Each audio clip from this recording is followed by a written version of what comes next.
2.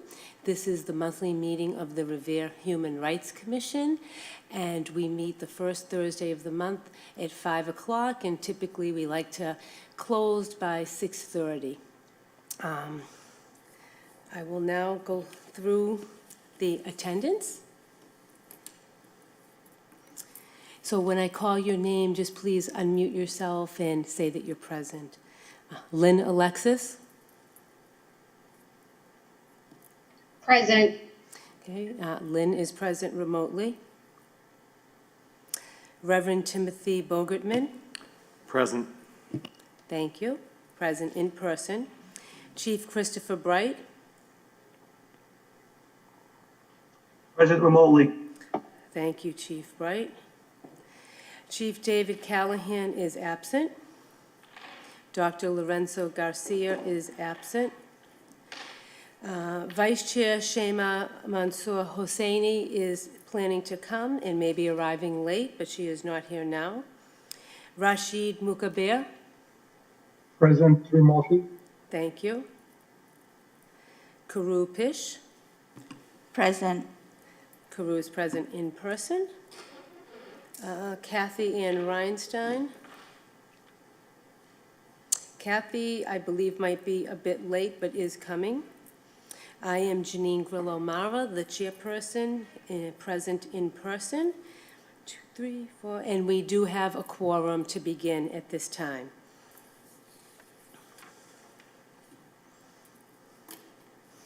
And I will now share a slide so that we can do a land acknowledgement. Oh, actually, yes, a land acknowledgement, which will segue into sort of a brief portion of arriving and settling the way that we usually begin our meetings, so that we can be in our bodies and our hearts and minds together to do this important work.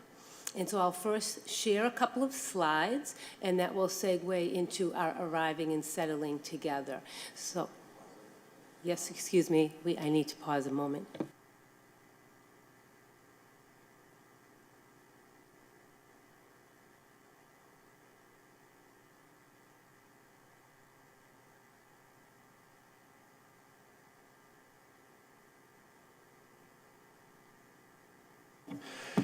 So we are paused because apparently they're having a problem with the Spanish on the YouTube channel.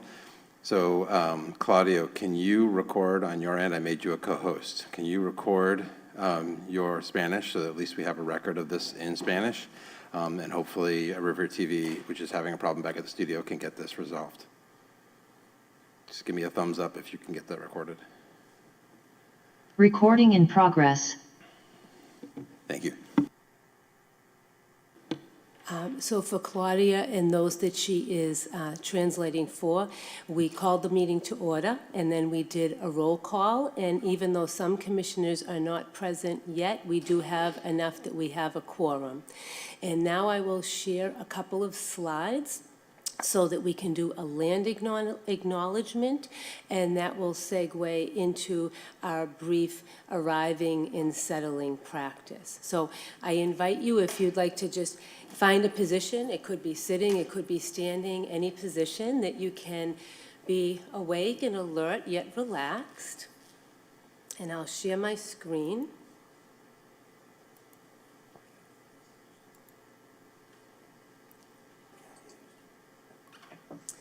Let the record reflect that Kathy Reinstein is now present. Thank you. Okay. So let's just take a breath. Maybe just feel the sense of being here, our connection to Revere. And we would like to acknowledge the traditional overseers of this land on which this meeting takes place, as well as honor what this land means to the culture and traditions to those who originally occupied this space. In addition, we extend a welcome to any Aboriginal, Native American, and/or First Nation people joining us today. And now I'll share one other image. Okay. So the city of Revere is on the land of the Pawtucket tribe. I'll see if I can make this a little bit bigger.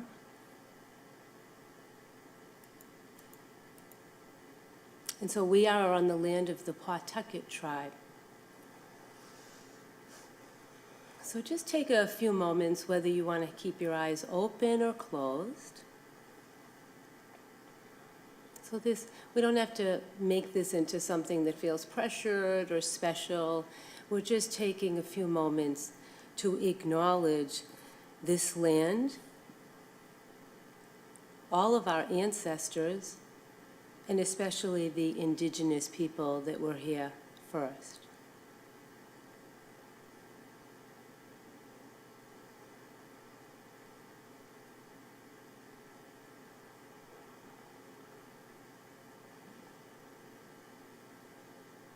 Just sense what it's like to be you right now.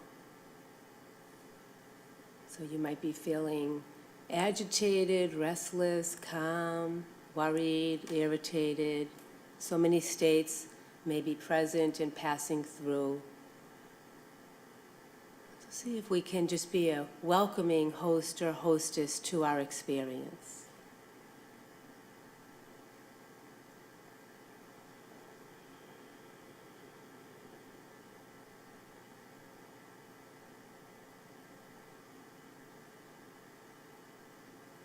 Just the simplicity of sitting or whatever position you're in. The effect of gravity, the weight and groundedness of the body that each of us experience in our own unique way.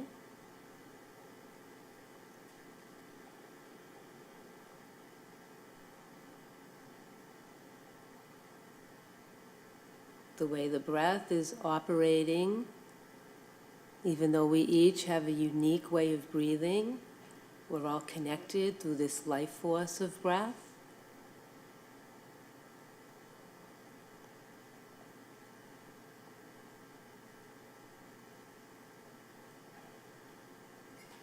And in our hearts and minds, we may have our each unique expressions, yet we're all connected in a very fundamental way.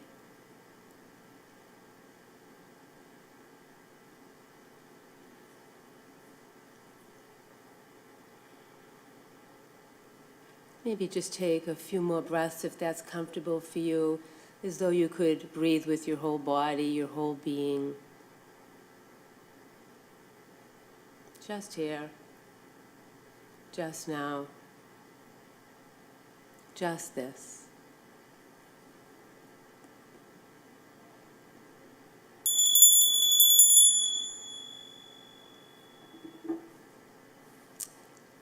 And now we typically recite our mission statement together. So those of you on Zoom, unfortunately, will need to stay muted, otherwise there'll be too much feedback. But those here in the council chambers, please unmute yourself. And Ruben, are you putting, Mr. Cantor, are you putting up? Thank you. Hey, it might be our last meeting together. I get to call you Mr. Cantor. Okay, so those of us, we can unmute ourselves. Thank you. And please join in even if you're muted on Zoom. The mission of the Revere Human Rights Commission is to promote human and civil rights and empower all people of Revere by ensuring that everyone, especially the most vulnerable and marginalized, have equitable opportunities, equal access, and are treated with dignity, respect, fairness, and justice. Thank you.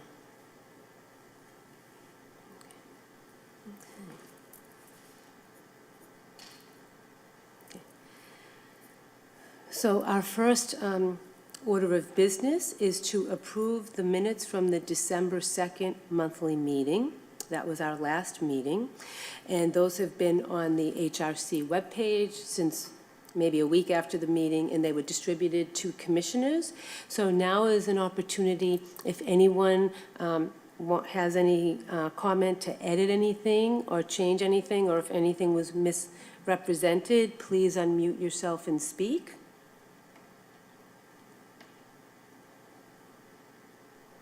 Seeing and hearing none, would someone please make a motion to approve the minutes?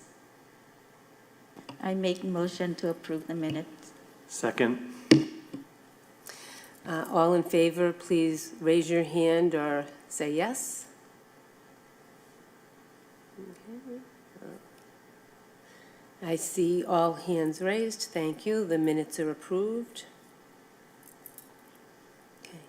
Our first topic for discussion is the Black History Month, and there's an update about the banner that's being displayed on the front of City Hall.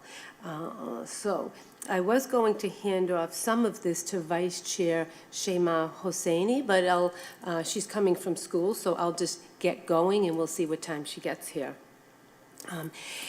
If you recall, last year, when it was Black History Month, we had just sort of started meeting, the group was reactivated, the commission was reactivated over the summer, but by the time that we got together, it was like October, November, before we really got into meetings. So we weren't that prepared for making recommendations for a Black History Month banner. There was a banner that was displayed last year that I'll share right now, the one that was displayed from last year.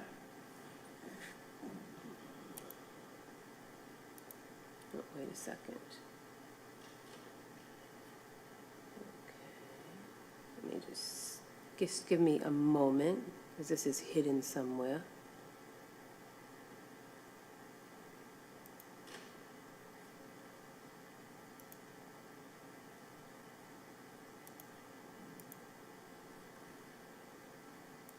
Okay. Found it. So, there we go. So this is the banner that was displayed last year, which was nice. It had Martin Luther King on it with a quote. And we had discussed last year that even though this was nice to display this, that going forward it would have been nice to include a depiction of multiple figures from Black history. And so because we didn't meet last month in January, Vice Chair Shema and I had a meeting and we talked about the Black History banner and that it was still worth making a recommendation to the mayor's office to update the banner.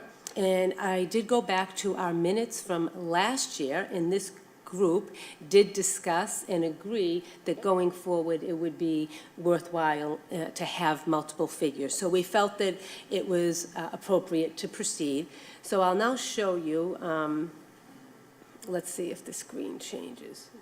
Yes, okay. So this is the banner that was proposed, and a lot of credit to Vice Chair Shema Hosseini because she was the one that selected these figures and wanted to have a diverse representation, not necessarily just those that are most popular. And so unfortunately, she is not here to speak further. We can maybe circle back to this topic when she does arrive. And but this is what's now displayed in the front of City Hall, and it'll be displayed for the entire month. And what I'll do now, I'm just going to stop share for now, and I am going to hand this off to Dr. Marissa Barros to say a few words about this before I officially introduce her in a little bit. Dr. Barros, if you'd like to unmute and speak. Thank you so much, Janine. Good evening, everyone. Can you hear me okay? Awesome. Yes, I wanted to share a little bit more about the banner and a couple of other things happening around the city related to Black History Month that we've been able to make happen in a short time, and name that, though February is a month, to celebrate and highlight Black history. We'll be raising awareness and celebrating year-round, right?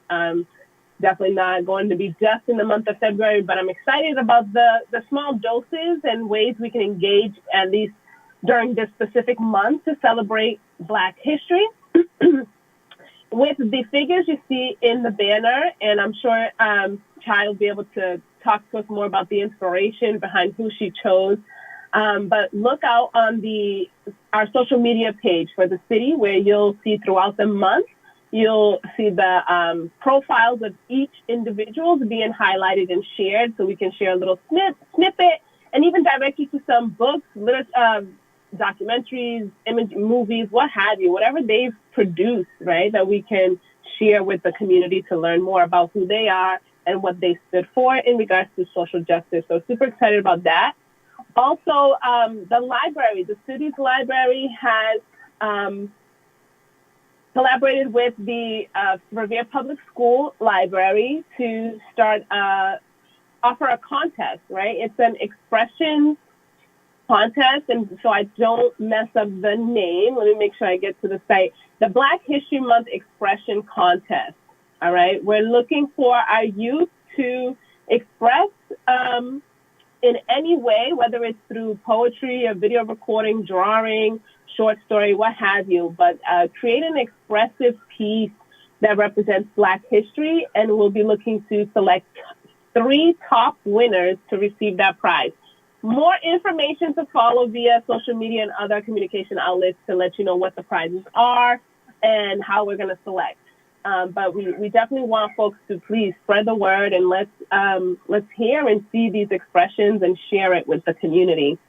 The other piece that I'm super excited about with the library is just a start of what we look forward to growing and enhancing in the library's resources, whether in person or online.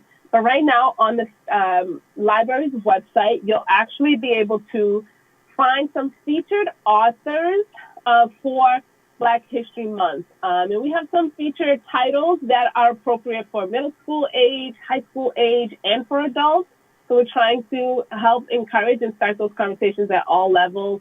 But that's just a quick short list, and we'll be looking to, of course, keep those resources available and continue to update it throughout the year. So I encourage you to check out the website. I'll drop in the chat the actual link taking you directly to the Black History Month resources, but also know that it will be populated on the library's homepage. So it'll get you a quick link and people can easily, quickly find that resource.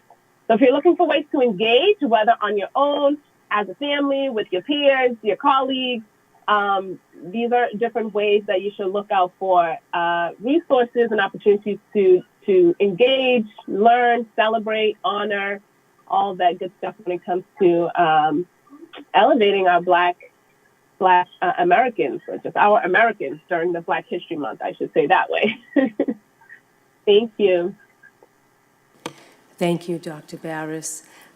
So that's basically an overview of where we're at with this new banner.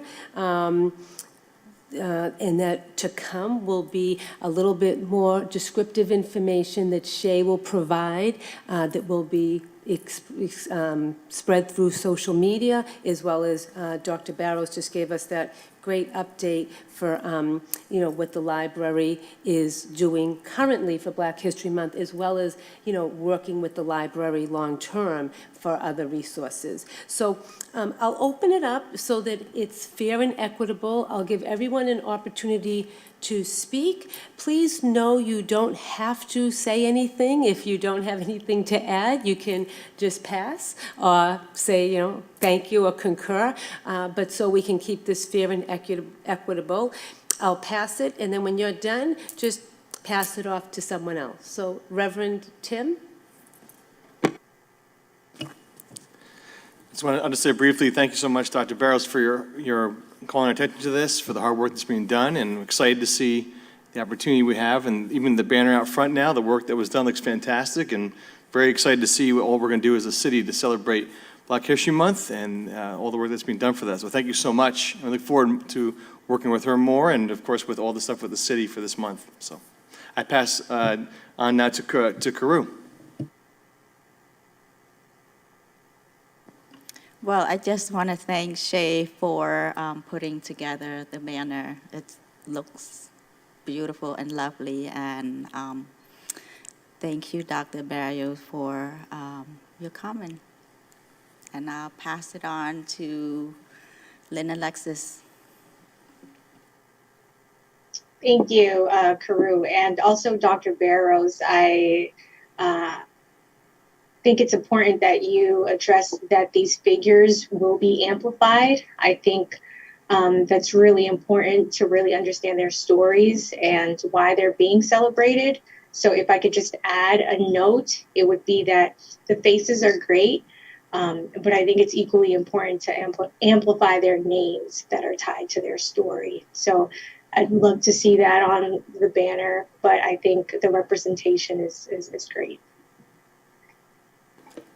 Excuse me, Lynn, before you pass it, I believe, Dr. Barros, you can confirm, I believe that what will go out in social media will be each of the names along with an elaboration. Is that correct, Dr. Barros? That is correct. So each figure will have its own post or spotlight. But I did want to ask Lynn, were you hoping the names could be put on the banner? Yes. Yeah, Okay. I mean, I understand that the banner is already there. Yeah. Right. But I mean, I'm looking at, there are a few figures that I don't quite know their names. The majority of them are familiar to me. So, it's hard to look up a face, right? So that's why I think it'd be as powerful, important to also have their names amplified, because their names are their stories.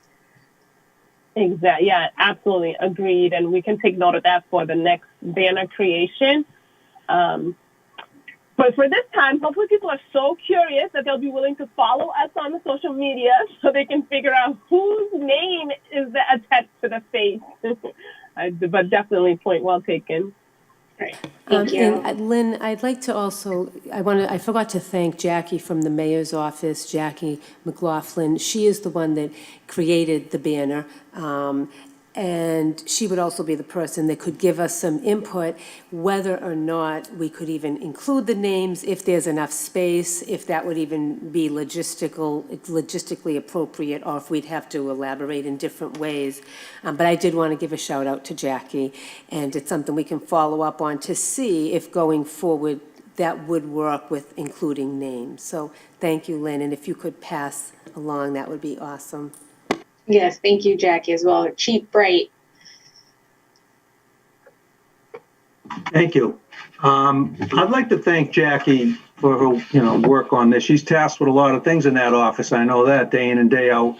And the banner is, I think, a nice improvement over last year's, because we didn't have much time to put stuff together.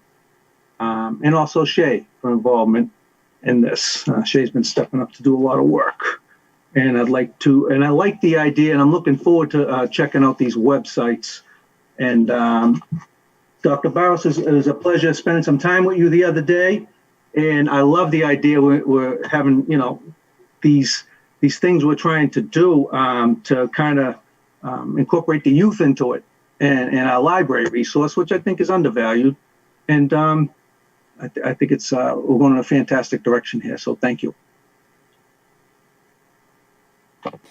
And I can pass along to Rashid.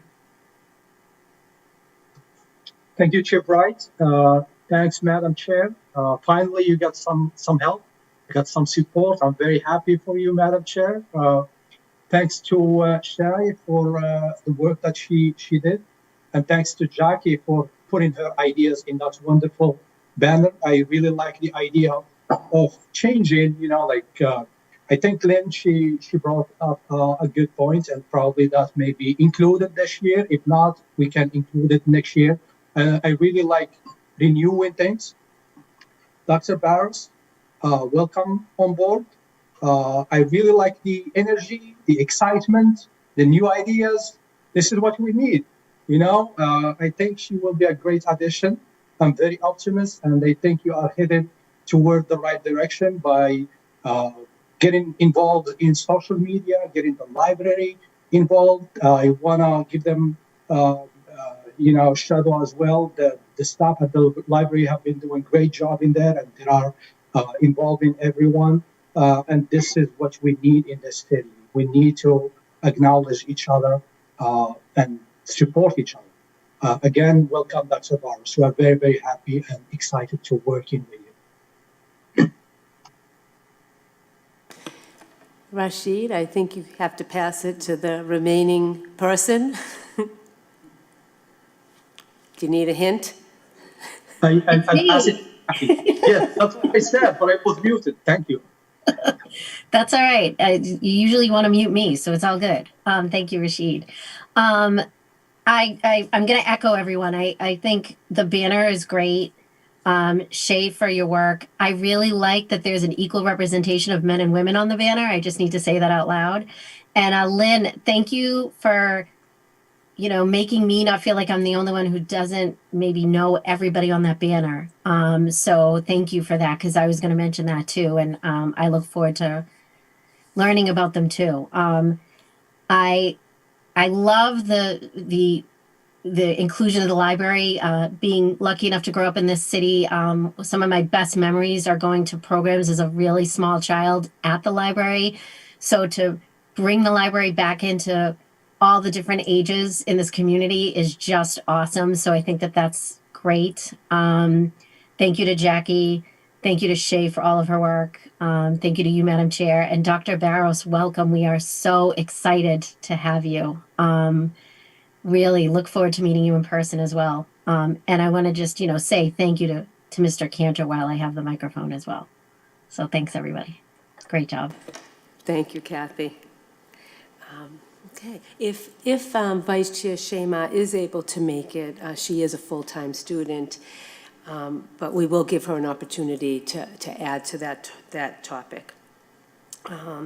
Moving on, I'd like to formally and officially introduce Dr. Marissa Barros. Her title is the Chief Officer of Talent and Culture, and one of her roles is that she will be the Director of the Human Rights Commission. And as many of you have already said, it's just great to have her here and to be able to really go forward and get into this important work in a deeper way. So I will hand off to her for her to sort of talk a little bit about herself and what she sees to come, and then you'll all have an opportunity to chime in if you'd like. So Dr. Barros? Thank you. My partner in crime has been holding the torch. Really appreciate it. I'll try to keep my remarks brief. I want to take you all through a little bit of who am I, right? And how I got here. But I want you to understand what my focus is currently in the role, and then a bit about where I'd like for us to head, a bit of the vision, if you will. Then we can open it up.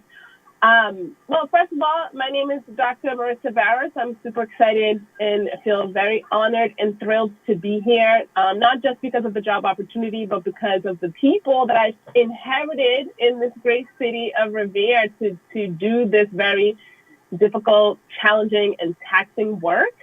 And ultimately, the challenge is to help folks understand that doing this work of diversity, equity, and inclusion, or focusing on culture, if you will, is not extra work.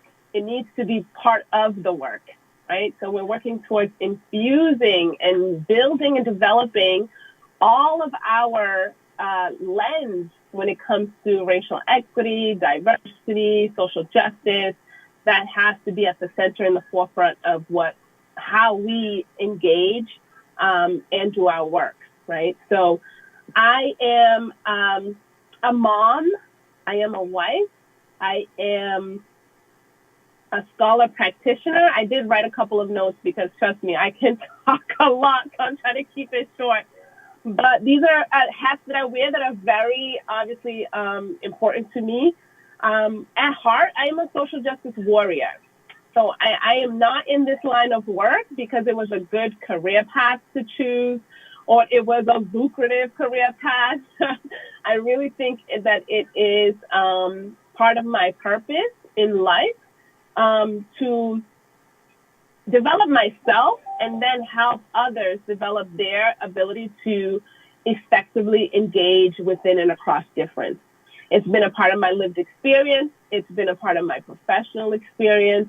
It's been a part of my academic background, living and breathing and doing this work. So I do bring a unique approach and sort of lens to the work. I bring a lot of compassion and grace to this work as well. And I think that's important to help us get everyone, right, owning this work and recognizing that we all need to understand what is our role, what is going to be our contribution, and knowing that it might look different depending on the experiences and situation that we're dealing with. I spend much of my time in higher education, so my love for students, advocating for students, centering what we do around students and young people as they are the future, our future is so critically important to me. So I'm super excited to really connect to the younger population here in the city as well. I most recently moved into city government doing this work after obtaining my doctorate in education with a focus on organizational leadership. And my research was actually focused on the lived experiences of chief diversity officers at predominantly white institutions in the Northeast region of the country. The reason I wanted to do that is because this is a growing position and field, right, to respond to the need for equity and inclusion in our systems. And so I wanted to really understand what the experience is for folks who haven't been doing this for so long. So I bring that richness to this work and had the opportunity to work for the city of Framingham for Mayor Yvonne Spicer. And then that is what led me here to being able to find the opportunity here in the city of Revere. So I'm so excited. So that's a bit about me, so you can understand the energy and passion that I bring to this work. It is something that sits deep in my soul. So you'll understand as we're discussing and conversing with one another, I may be passionate and, sometimes I might have to take a breath, and y'all understand that that's part of my passion shining through in this work. What am I doing while I'm here, right? I'm about 3 weeks into the job. I am getting to know, obviously, the city of Revere. I'm not familiar, and I need to familiarize myself with what matters to the residents. What are the needs? What's working? What's not working? What's missing? And so my first point of action is what I call a 5-point action plan, coming in an inaugural role and creating new structures around this work. I'm looking to meet the people, right? So when I say meet the people, I'm talking about folks inside the municipality, but then also moving to our residents and community members, right? What are the strategies and how can I get to know and not guesstimate or think about what my past experiences have shown me, but really understand what's specific and unique to the city of Revere and the residents of Revere. So I'm already in the process of doing that by meeting right now with division heads, and we'll be moving towards talking to managers, supervisors, and then staff. And then this group is going to be involved in that process as well.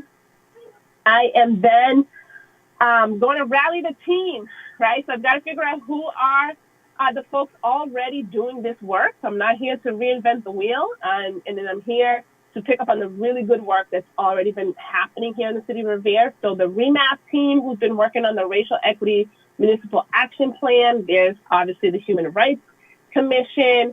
We have the Disability Commission. We have Veteran Services, Elderly Services. And we're really looking at a broad definition of the word diversity. While, of course, it's going to be focused on racial equity, I want to make that clear, too. When we're thinking about putting the stakes in the ground, we are looking at intersections of identity, but marginalized identities. How can we service unique needs of all people? The next focus, or the other thing I'm focusing on in this 5-point action plan, is assessment and tracking, right? And so I've been lucky enough that folks here are doing the work. And so shout out to Ruben for securing the grant funding to have some support around assessment and tracking. So the work that we're going to be doing is not going to be guesstimating or just banking on homegrown sort of materials. A lot of it, because we have to be budget conscious, right? We will be making sure the things that we can produce in-house, we will. But to have the expertise and support around assessment is going to be game-changing. So the strategies and actions we take moving forward are going to be data-driven. So I just want to name that. Communications is the other piece. I'll be working very closely with Jackie and any others who we need to communicate with to figure out how do we start talking about normalizing, even talking about matters around diversity, equity, and inclusion. And that's, digitally as well as in our buildings. So communications and marketing, what's the plan? Because while we're doing things in behind the scenes, if you will, we have to always be communicating and informing folks of where we are and providing, if we want folks to develop this skill set, right? This is a professional development skill. Inclusive leadership is really what it is. We want folks to develop that. We've got to create the resources, right? And make it accessible and convenient. And so that's what that focuses on.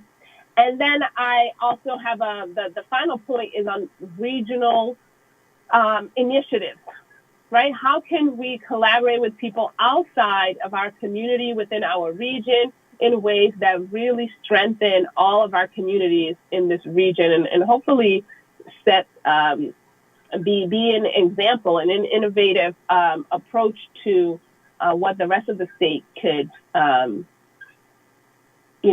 pick up as far as practices. So that will take a bit more time, but I want you to be aware that that's sort of where my focus is right now. And I'll be focusing a lot on getting the assessment together before we move into action. But there will be certain things already happening, like you saw with the collaboration with the library. I'm super excited to be working with Diana and her team at the library. They have such a great vision. And for what I think could be possible, it's going to be a really great way to amplify and strengthen the value given to that library in this city. Finally, where we're headed. What I want to do is obviously pull together all the good work that's already been happening here. And I want us to align our racial equity vision that's been working. It's been developed, and I'm sure it's still in some development form, but the racial equity vision for the city, we need to align that with Mayor Arrigo's vision for the city. Not just Mayor Arrigo, because from what I understand, that process was open to the public. So the city of Revere has named this vision. How do we infuse and merge those two visions, right? And Mayor Arrigo's vision of increasing sense of belonging and representation in the city is something that would be, the broad umbrella to working towards this shared vision would help us accomplish. And then we want to be mindful of where our gaps are, right? And where can we bridge the gaps to increase access and opportunity for all residents, but especially for those who typically have been marginalized. So I'm leaving it brief in that sense because I'm still literally in the process of trying to find time to meet with the REMAP team, the Human Rights Commission. We just found a date to have our first group training session so we can really start understanding each other, our strengths, challenges, and, prioritize the goals. Because the vision is big, but the journey is never ending. And so it's not going to happen overnight, and it's not going to be fast. And I want you to know that, especially from my previous work experiences, I do want us to take our time to be intentional and very thoughtful of how we build structures, because the city of Revere is building the structure for DEI, diversity, equity, and inclusion work or cultural work, but it's also building on the side of human resources. The library is going through renovations and rebuilding in a sense there. So there's a lot of new things happening. And so we want to make sure that we're thinking 20, 30 years down the line. I want you all to understand that as a professional, I feel that this is, especially in this work, very important that we do not create systems that depend on the people who create them. We really want to create systems that will continue to run and flow with or without a specific person, if that makes sense, right? So we don't want that intellectual intelligence to go with the people, but really infuse it into our systems and our practices, so that it just normally becomes part of how we all do our work.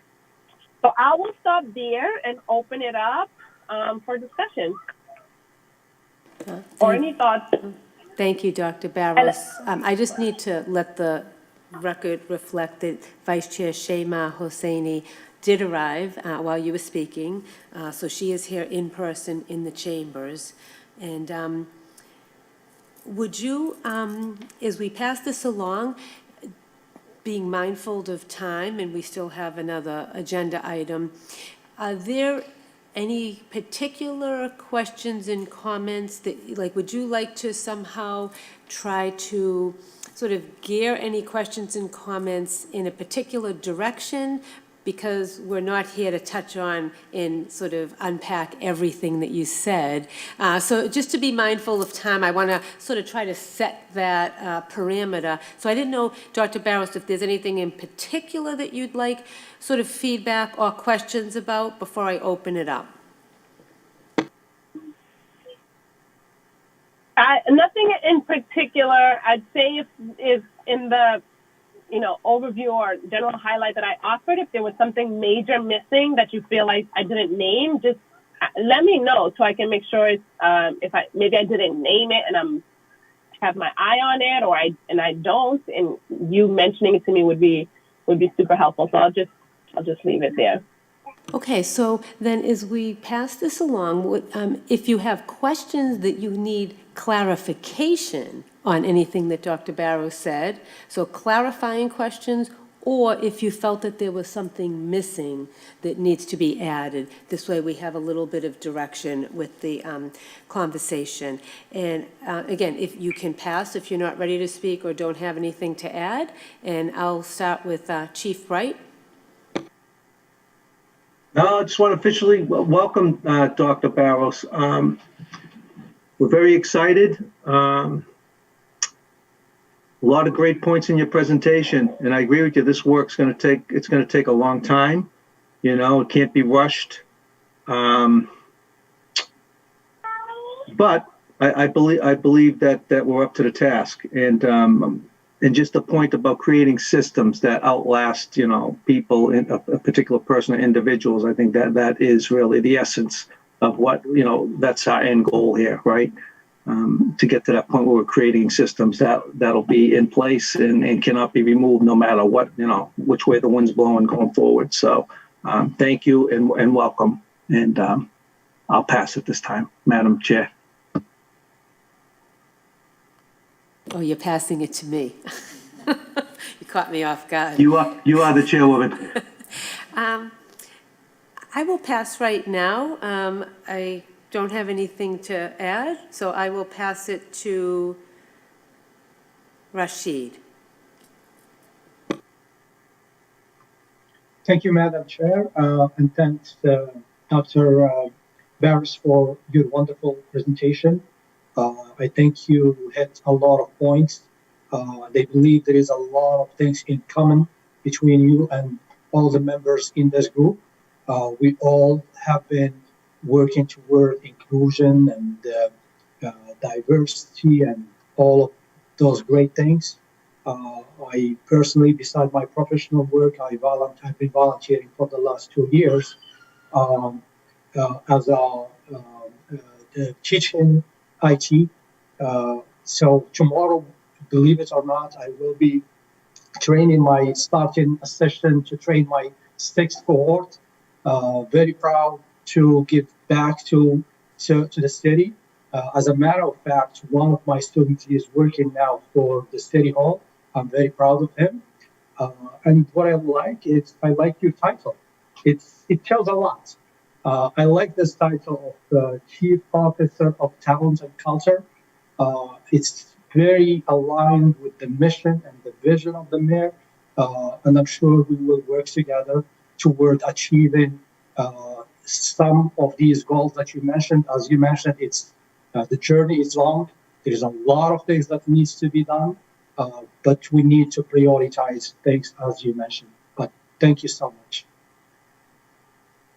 I'll pass to my friend Kathy. Thank you, Rashid. Yeah, I want to kind of echo a lot of what the chief said too.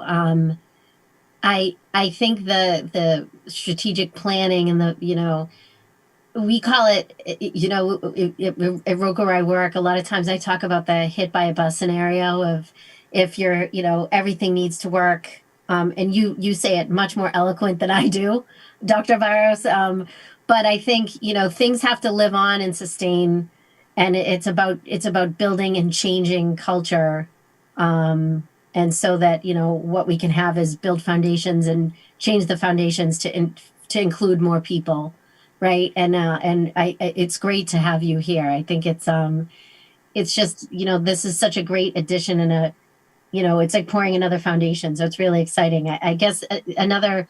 I know you have a long list of things you have to do and people you have to meet. I think maybe to end at the end of that very long list is once you get through those. I know myself. I know Rashid has an organization. I know Karu works for an organization that services Revere, as do I.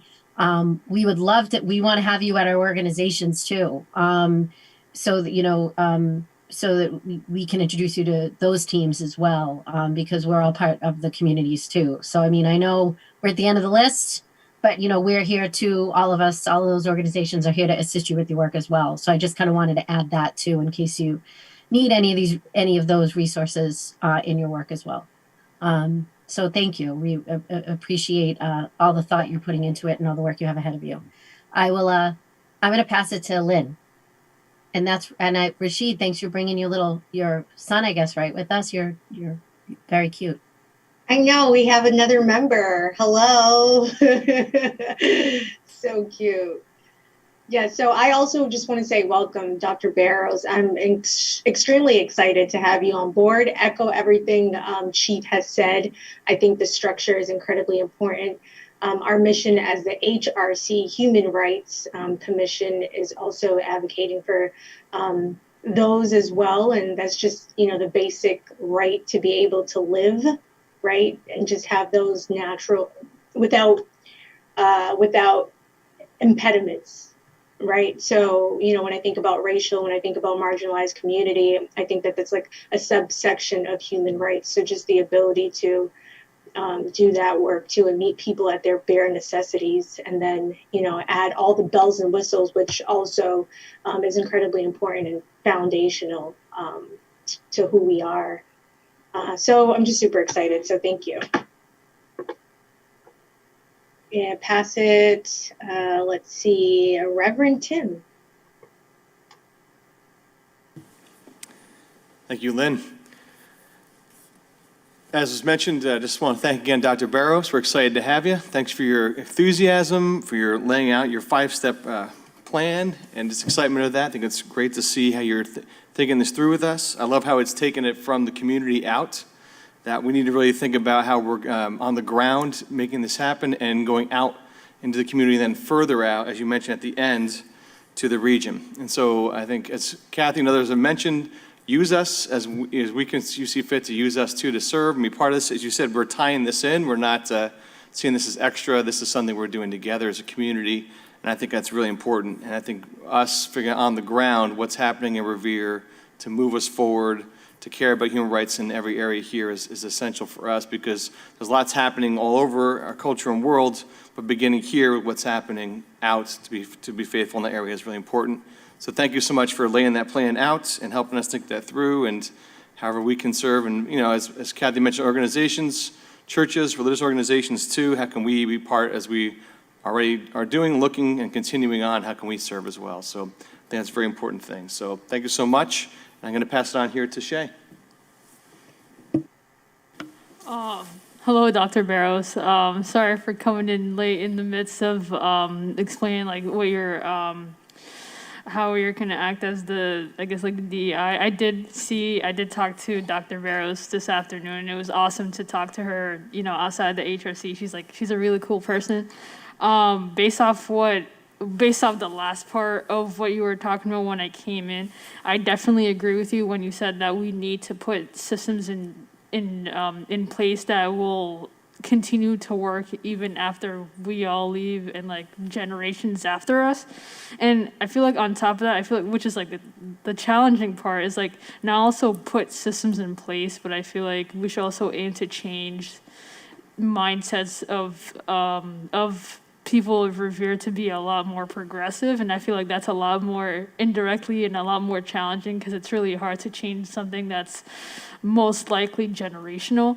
But everything else, I agree with everyone, what everyone has said, and I can't wait till I work with you, until we work with you in the foreseeable future. Thank you. I'm gonna pass it to Karu.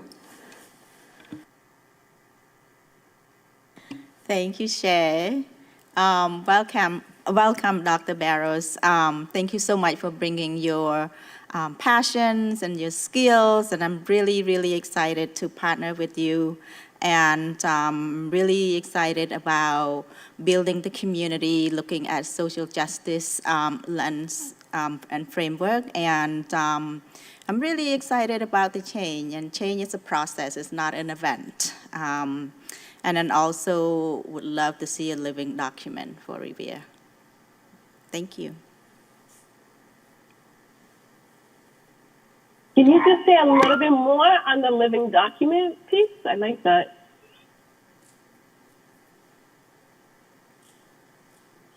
So when you say living document, can you describe that a little bit further?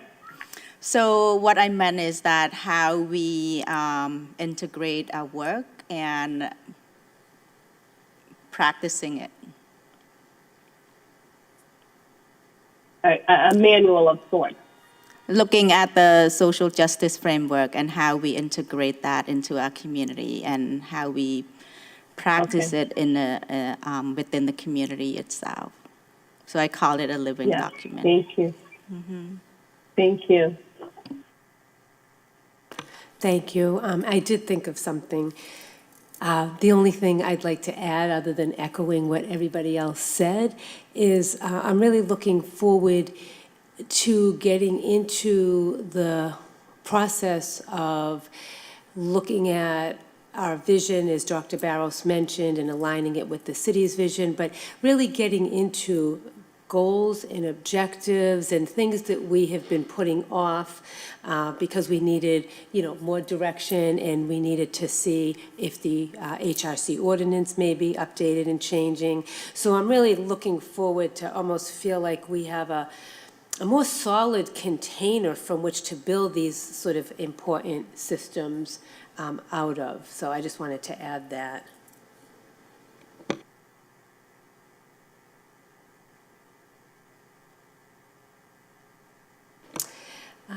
Dr. Barros, were you going to say something? Oh, just wanted to say thank you, and I look forward to getting to know the commission members and getting connected. It's definitely you all who are going to help open the doors in the community where I need to be connected. So thank you for naming that. And it's not too far down the list, Kathy. So it's definitely a priority, and it will come up most immediately through assessment. But I want us to be thoughtful also on how we engage our community. So we're not just going in to take information, but what can we also bring to communities and organizations to feed into them as well. So we'll be talking more about that. And then I'll just say that my snapping, in case folks are wondering why she's snapping silently in the back, it's just my way of expressing and sharing that I in agreement with what's being said, or I want to celebrate the courage of someone saying something vulnerable. So that's my Oprah snap of, silent, what's the word? The silent camaraderie. Thank you. I'm going to, since Vice Chair Shema Hosseini is here, I'd like to circle back to the Black History Month banner. So Vice Chair Shea, I gave an overview. I screen shared last year's banner and this year's banner. And Dr. Barros gave an overview about, the social media that's to come and the contest and the library. If you could maybe briefly just share the figures that you had selected, the names, and if there's anything else you want to add without without spoiling what's going to come on social media. Yeah, of course. So, Can I just ask if you that don't we mind. pull up the banner? I just Just said that. because- We'll pull that up. Give us a moment. Okay, yeah. Thank you. Shay, you missed all the accolades we gave you too, by the way. Thank you, Kathy. Yes, we all were very grateful for your work on this, your time and energy, and that, you wanted to go forward. So go ahead, Shay. I mean, all the artistic credit goes to Jacqueline, so I won't take all of it. But yeah. So for this year, I was thinking that why not, we should definitely have a lot more figures, especially female figures and members and African American figures who are part of the LGBTQ community, which is why it looks a little bit different than last year. The people that I included, they're not in any particular order, but the people who are portrayed on the banner are Angela Davis, who was a racial and social justice activist in the 1970s. Rosa Parks, who was iconic for her role in the Montgomery bus boycott. Nelson Mandela, who was anti-apartheid and a social justice activist in South Africa. Malcolm X, very iconic African-American Muslim who was a human rights activist in the 1960s to 70s. You have Crystal Labaja. She was an American drag queen, and she's typically dubbed as she was dubbed as a mother figure for homeless LGBTQ youth, and the co-founder of Ball Etiquette. And lastly, we have the recently passed Andre Leon Talley, who was an African-American fashion journalist and who was a prominent figure in the LGBT community and the fashion industry. Vice Chair Shea, do you mind, some of us, do you mind just stating the names? So with the banner, just stating the names as they go across the screen? Yeah, if I'm probably gonna get two of them wrong, but okay.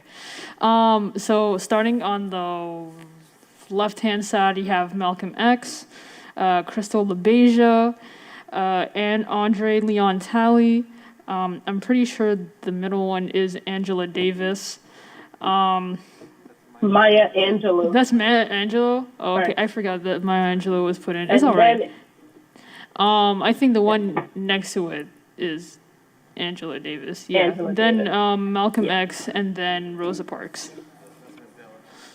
Wait, No, what did I that's say? Nelson Mandela. Oh, I said Yeah. Malcolm. My apologies. I Don't was worry. reading from my paper. Yeah, the one before Rosa Parks is indeed Nelson Mandela. Thank you so much. Yes, we had added Maya Angelou sort of last, so Vice Chair Shea, that's why it wasn't in her original list, but we felt that it was important to include her. Thank you for that added information.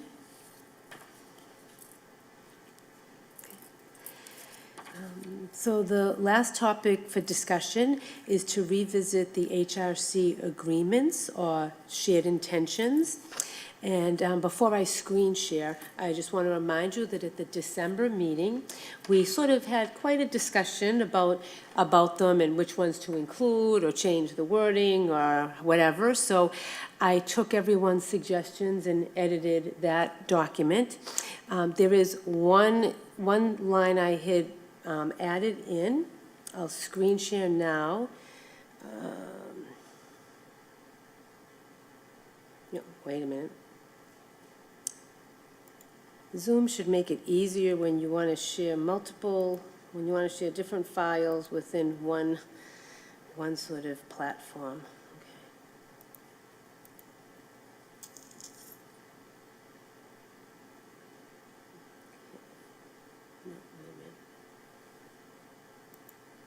It's a good opportunity to breathe and practice waiting.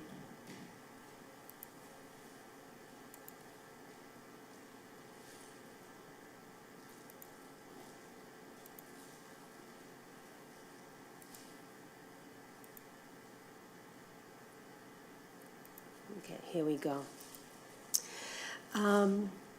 So before we talk about this added phrase and see if there were any additional thoughts that came to mind, Dr. Barros and I had talked about these meeting agreements or shared intentions, they're synonymous, and had said that this is not only for ourselves as HRC members.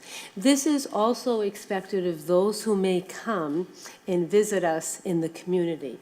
So that once we have these finally agreed upon, these agreements will get linked on our HRC webpage where it's the public forum guidelines. We'll make sure that there's a link to this document.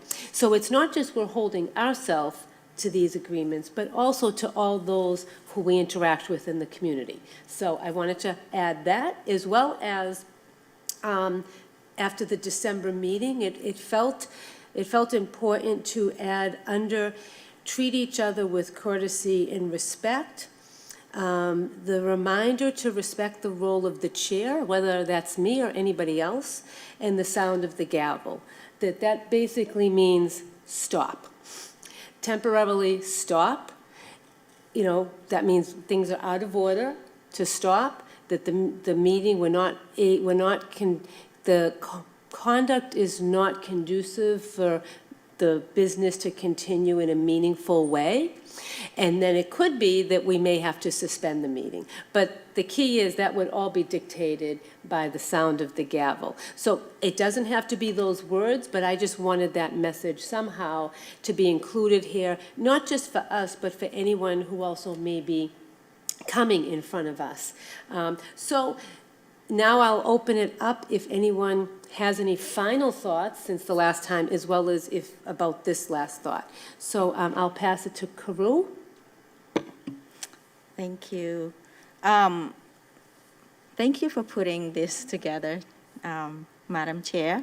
A couple of things. So really excited that we are sharing with the community. The only thing I would ask is that I'm just going back to the community itself and a sense of belonging. So these agreement, we came up with the agreement as HRC, and the community has not been part of it.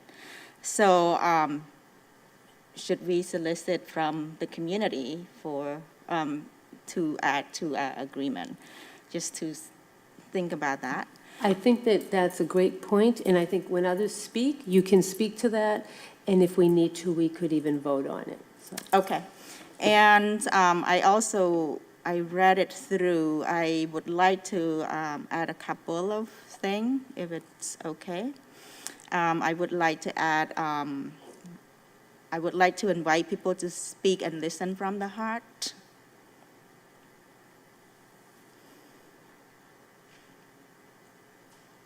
Thank you. So when those of you speak now, if you could please begin with,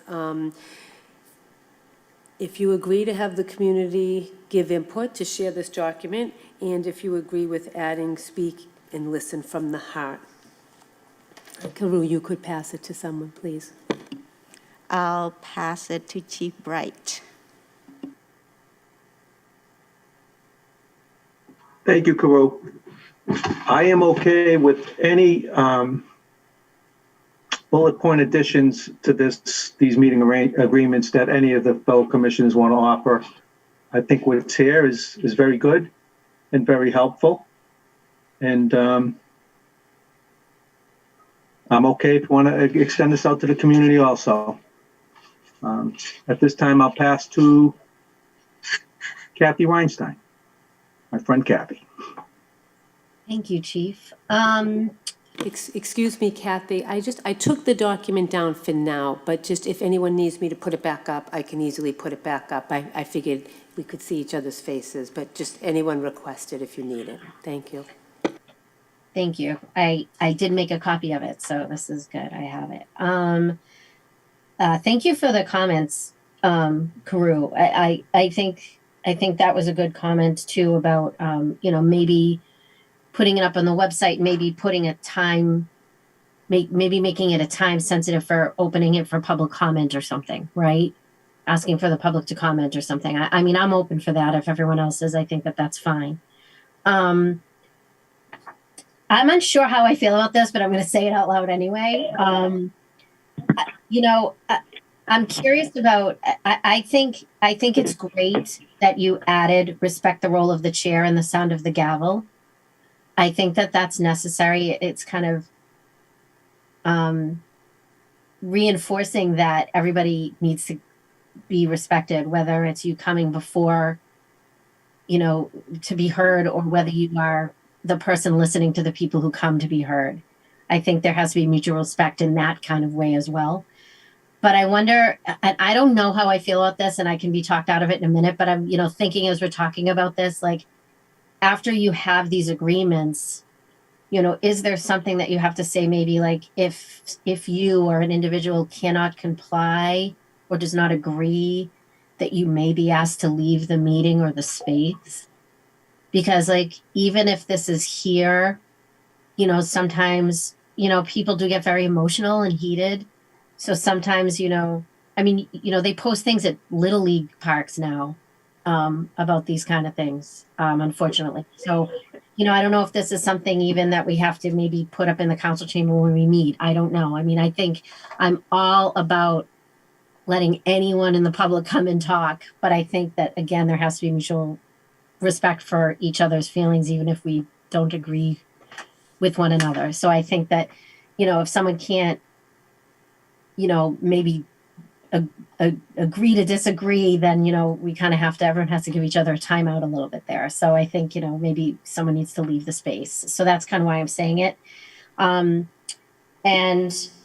I guess what's learned here leaves here. I guess maybe I'm not understanding that. I was wondering if someone could explain that to me a little further. That was the only one I had a question about. Thank you.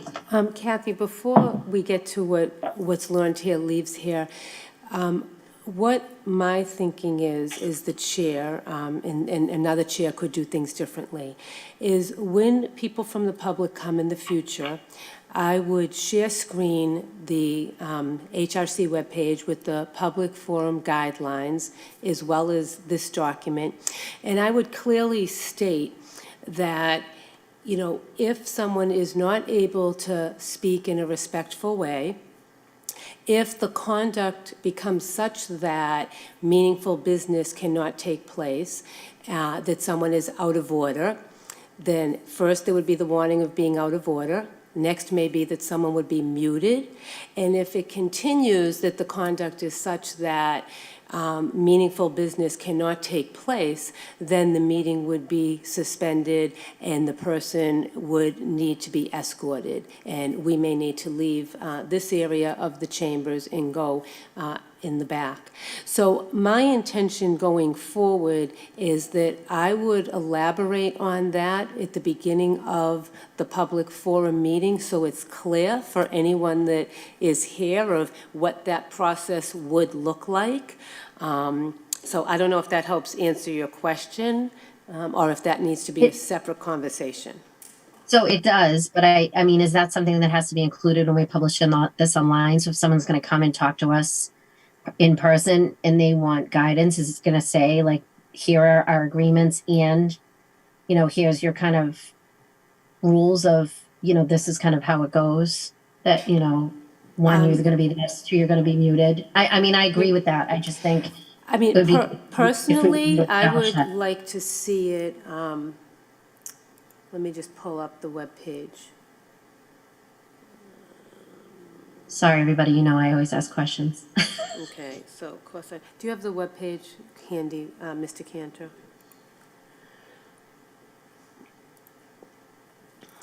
So what I was thinking is, but I was waiting to talk to Dr. Barros about this a little further, and we may need to decide to table this. Sure. So let's consider Oh, that. there. But Okay. with the, let me just put my glasses on. So the guidelines for the public forum section, this is really addressed in number 3. And I would like to Sure. see what I just said actually elaborated on in paragraph number 3, that sort of process of the conduct needs to be such that it's conducive to being able to have a meaningful meeting and to conduct business, and that you may be deemed out of order, you may be muted. If this continues, you may be escorted. I would be comfortable putting it right there, but that's just my thought. And you know, I see people nodding their heads, but why don't we first hear from Dr. Barros, since she's the director, and then we can decide if we need to have more of a conversation or table this. Dr. Barros, if you don't mind speaking up. Yes, I think that's a great place to certainly expand upon it. I think we have to be more. Here's the thing, when it comes to shared intentions, the purpose of shared intentions is to create space so all participants, individuals who are there can show up as their true, authentic, and their whole selves, right? How do we do that? We have to understand what are people's needs. What do you need from each other in this community to be able to be your true and authentic self? So when we use words like being respectful, or speaking from the heart, for example, we have to really have an understanding of common definitions. What does that mean for people? What does respect look like, right? It may look and feel like different things based on your cultural upbringing. So it's important for us to really talk that through. When we offer, because what you're saying is maybe that intention that you brought forth is not something that everybody needs, but that's what I need and what I'm hoping from other people, right? And to Kathy's point, we absolutely have to get the community involved in shared intentions, because then it just becomes ground rules that we've come up with as the dominant voice or group in the room to say, this is how you have to show up. And when you tell people how to show up, then you have more room for tension when people show up how they desire versus being a part of that creation and creating this community. So I think this is a great start. I think we need to continue defining exactly what these terms mean to us. And then we've got to find the forums to bring the community in. And let's do it in ways where we can archive these conversations, have it available on the website for new community members who weren't able to be a part of those initial conversations. And it's always something that we are open to adjusting, advising. And it's important every time we meet to just revisit and discuss what are we doing well, what do we need to do better, so that we keep the intentions alive, because it's not a normal way of communing with one another outside of this space. So I just want to name that in regard to this. I do have two intentions or something I'd like to bring up with the list, but I'll wait for others to speak. So I think let's get one point clear. So is there anyone that does not agree with eventually sharing this with the community for input? Could just for that one point, does anyone not agree with that? Okay, so it's. I mean, it's not that I don't agree with it. It's like, yes, I would love the community to have their input, but there should be like boundaries. Like, it shouldn't be like yeah, it's like no matter what your opinion is, it shouldn't be done in a destructive manner. But yeah, but over points like yes, share with the community, but there should be guidelines, not guidelines. There should be what's the word that I just used? A threshold. Yeah, exactly. So yeah. Yeah, and I would add the same thought. I mean, I was thinking the same thing. As we go into this, we have to at some point for us say, this is what we're bringing, and, you know, imposing that versus, because there's nothing, we're not imposing that way. It's like, we're telling you what to do, but it is expectations we bring you in. This is how we operate. And at some point, we have to be able to, as we learned in December, you know, here's what we expect, and we are going to hold this. As much as, I love what Dr. Barros said, we're open to, hey, we want to change, we want to grow. We also need to be willing to put that, when you enter this space, here's our expectation of each other and you from the podium speaking, as we've learned so well from that. So now you put it up, Shay, thanks. Lynn Alexis has her hand raised. The beauty. Sorry. Go ahead, Dr. Barros, then Lynn Alexis has her hand up. I just wanted to say the beauty of approaching the shared intentions is to get that buy-in. So exactly what both of you just named is important. We have to have our standards of community standards, right? But if we wanted to let people know that we want you to buy into this and be a part of creating it, because Human Rights Commission is for everyone. And naturally, we're going to embark upon conflicts and challenges. And it's not of how do we not get into conflict, but how do we work through it together, right? And agree to disagree when necessary. So, Lynn, did you still want to speak? Yes, thank you. I absolutely agree. So I think maybe a boundary could be, I mean, you're welcome to share and add, but certainly not take away. I think, you know, these are great, just life guidelines, really. And I circled what is learned here, leaves here. To me, that means, Kathy, I know you had asked about it, means that what we learn here, we're bringing it to the community and we're sharing it and we're making each other better because of it. So we're not hoarding the information, but getting it for the betterment of our community. So I think I don't have a problem with the community being able to add and adopt, but certainly not dismantle or change. Just my thought. Thank you, Lynn. Thank you. So,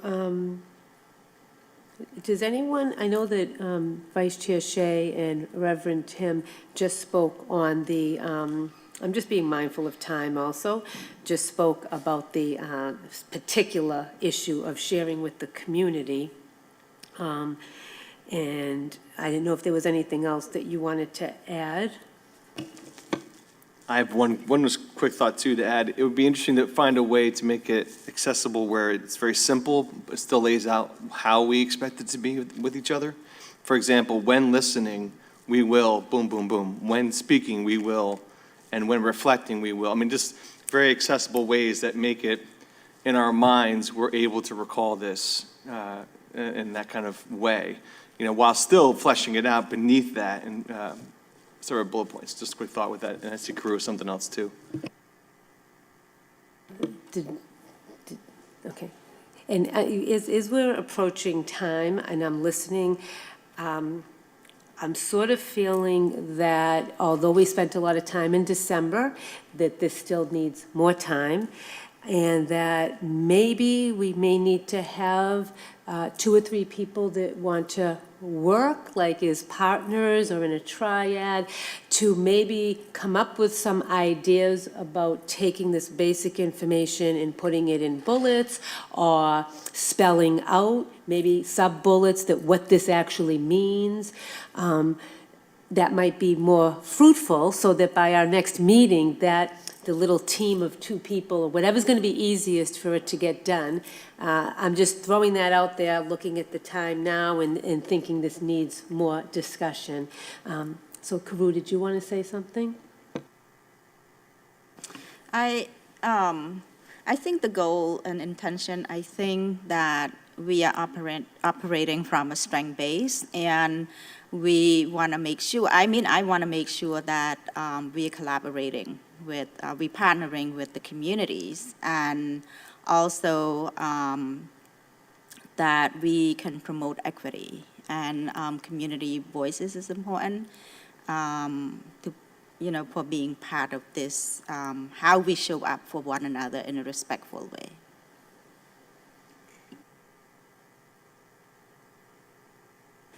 Did anyone else have anything to add right now?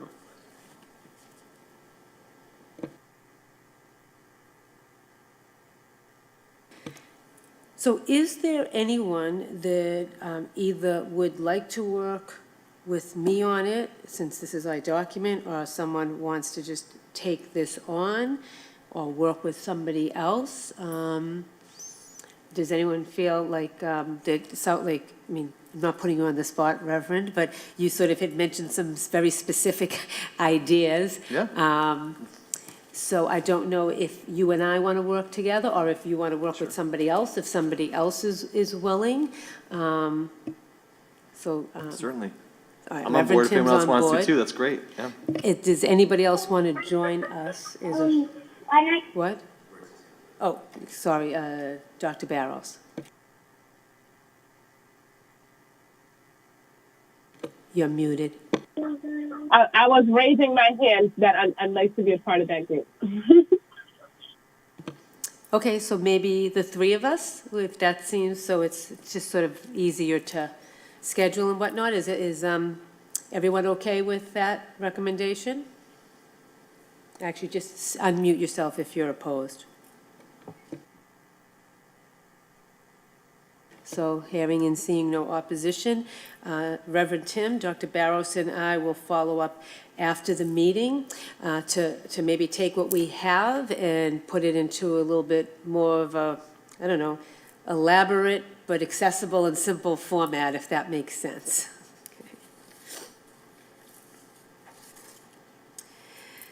Is there any other business? Please unmute yourself or raise your hand. Oh, Rashid? It's not other business. It's just I just want to add to the last item in the agenda. I think what we are doing with our meeting in the city council chamber, there are probably rules in there, and I don't see why this group should be treated different than other commissions in the city. I think there are some ground rules in there, and we can add to them instead of duplicating the work. Or so anybody stepping in the city council chamber, this is they have to respect the chamber. This commission is very important as any other commission in the city, and we are bringing people to the best place in the city because we value their feedback, and they have to comply with the rules. The way other commissions are treated should be this commission treated as well. That's my thought. Rashid, I just want to reflect back to you because the feedback was a little off. The gist of what I heard you say was that you feel that we're a commission like any other commission, and those that come here should sort of follow the general rules of etiquette just the same way they would attend a council meeting or any other board meeting. Is that basically what you said? Yes, exactly. Like there are rules probably for the chamber. Those are ground rules. Anybody stepping in. But we could add to those rules as a human rights commission, and we can also bring some stuff which we learned. I think those rules are not meant for this group because we all understand each other, we respect each other, and that's because of the time we spend together, and also because of the professional training that we did. So these are meant for the public. I don't mind seeking some feedback from them, as Kuru mentioned, because there are people watching us, and some people they may be offended when someone is saying something. We would like their input, but the bottom line, there is some rules that comes with the chamber. We are using the chamber. There are rules in there that you have to comply with them. then there is some rules from us as commissioners because of things that we learn together. And at the end of the day, this is a living document. So anything happen inside the chamber, we need to meet and readjust and revisit those rules and add to them. So that's my thought. Thank you. As part of the follow-up, I will check with City Clerk Ashley Melnick to see if there actually exists some kind of council chambers etiquette. And if so, then the working group, we will sort of get a copy of that if that exists. And I think whether or not it exists, there's that general etiquette, and then there's also, our commission is a little bit different than others, so we might still want to have our agreements, but I will definitely see if there's any additional information in City Hall. Kathy? Just quickly, you might want to ask her if they just follow Robert's rules or something like that. It might just be that. I guess I'm wondering the nuances more of, does that actually speak to not sort of what's happening in terms of how information is actually coming through and transmitted and voted on. I'm thinking more the dynamics of the Human Rights Commission, difficult conversations. I'm thinking something a little bit different than just, okay, this has to go through the chair or the president. So I can definitely see what Ashley says. Personally, I'm not sure if Robert's Rules is going to give us the information that we're sort of looking at something a bit more nuanced. That's my sense. I'm seeing other fellow commissioners nodding their head. So I think it's both. I think we can look into both what the professional standard is, and then does it speak to anything beyond that in terms of if members from the community are being combative verbally or disrespectful, as we define that a bit more, what that means. But thank you, Kathy, for mentioning that, because maybe there is something in there that actually describes decorum for people addressing a board.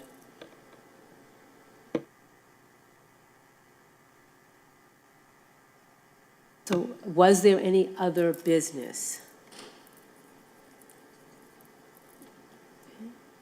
So, seeing and hearing none, we'll go on. There is no one here for the public forum in person nor on Zoom.